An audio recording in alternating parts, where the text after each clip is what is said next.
pessoal, seja muito bem-vindo para mais um vídeo aqui no canal. Não esquece de deixar o seu like e se inscrever.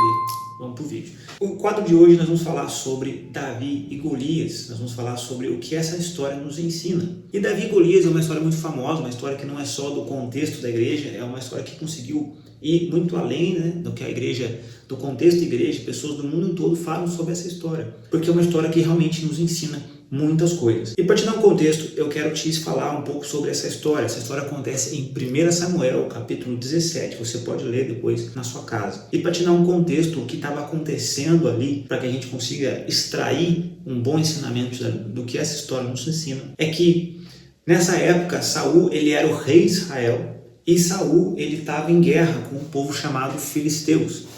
E os filisteus estavam ali batalhando, eles vinham de várias batalhas. E então eles chegam nessa batalha que ele vai enfrentar um exército que é liderado por um homem chamado Golias. E dessa vez é um pouco diferente. Esse homem, ele era um homem muito forte, um guerreiro muito famoso no meio dos filisteus, acostumado com a guerra.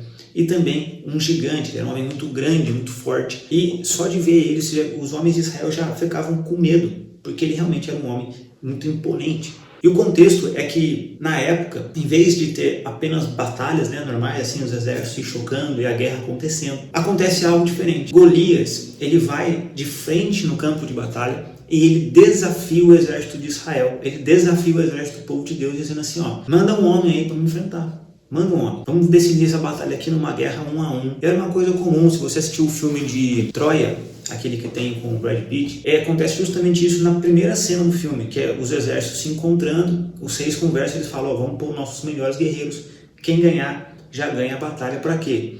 Para evitar a perda de soldados, para que não morressem milhares de pessoas. Vamos fazer assim, o melhor enfrenta o melhor, quem ganhar, acabou. E esse é o contexto. E o povo de Israel está tremendo de medo, inclusive Saul. Saul também está tremendo de medo, até que chega um momento que Davi, ele vai no campo de batalha, não para guerrear, nada disso. Davi nem podia guerrear ali pela idade, pelo censo que existia dentro do povo de Israel na época, mas ele vai para ver seus irmãos, ele era o caçula, ele vai levar o alimento para seus irmãos que seu pai manda para eles. Chegando lá, ele escuta o Golias desafiando o povo de Israel. Quando ele escuta, ele já responde na hora, quem que esse cara pensa que ele é? Quem que ele pensa que ele é para desafiar o povo de Deus? Para desafiar o Deus vivo? Então, olha que louco uma coisa aqui. Davi, ele não entende aquilo como uma afronta pessoal. Ele vê aquele gigante se levantando contra a nação de Israel e ele já diz quem ele pensa que ele é para se levantar contra o Deus vivo, contra o povo de Deus. Então, aqui ele já tem uma coisa que a gente pode aprender com ele. Ele já mostra que ele pensava muito nesse contexto de povo, que não era uma batalha pessoal, mas era uma batalha que todos nós enfrentávamos.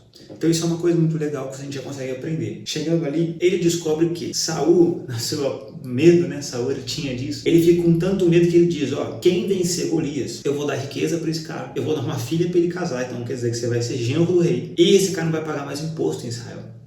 Então Davi ele já está ali, já querendo enfrentar o cara, porque o cara está desafiando o povo de Deus, mas ele ainda vai ter essas 3 recompensas. Ele vai, conversa com Saul insiste em não deixar ele guerrear, mas Davi ele fala, não, eu vou derrotar esse cara. Por quê? Por que eu vou derrotar? Porque eu já derrotei no secreto, eu já derrotei na minha vida sozinho, escondido, um leão e um urso. Eu tirei as ovelhas de meu pai da boca do leão. Esse homem não é nada perto disso. Então, eu quero parar aqui a história. O que eu quero dizer para você, algo que essa história nos ensina é uma confiança que Davi ele tinha para enfrentar os gigantes que apareciam. Só que eu quero te dizer uma coisa.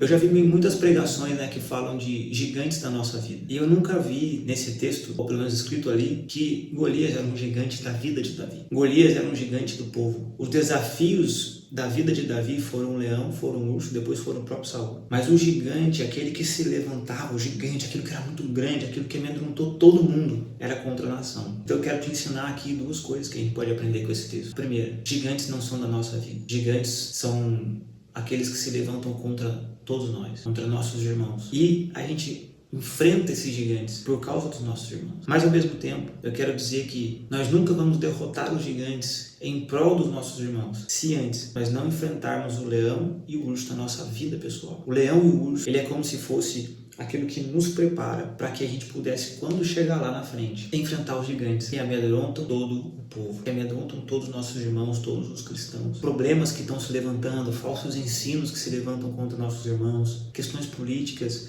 questões que estão invadindo a igreja, ideologias, todos esses gigantes. Nós estamos aqui para enfrentá-los. Só que nós não vamos ter força se antes a gente não derrotar o leão e o urso na nossa vida pessoal. Então eu quero encorajar você a refletir sobre, será que aquilo que te incomoda, aquilo que você está vendo se levantando contra a igreja, será que você não deveria ser um Davi que vai enfrentar esse gigante ao invés de criticar a igreja? Será que na sua vida pessoal, desafios que estão acontecendo não são para te treinar, não são para te preparar, para você derrotar um gigante que vai se levantar contra o povo? Então eu quero deixar essa reflexão para você, de que o que nós podemos aprender com essa história é que o leão e o urso, eles nos preparam na nossa vida pessoal para que um dia a gente enfrente um gigante que se levanta contra toda a nossa nação, contra todo o nosso povo. E a gente está preparado e confiante em Deus, não a nossa força, confiante em Deus, de que nada pode se levantar contra o Deus vivo.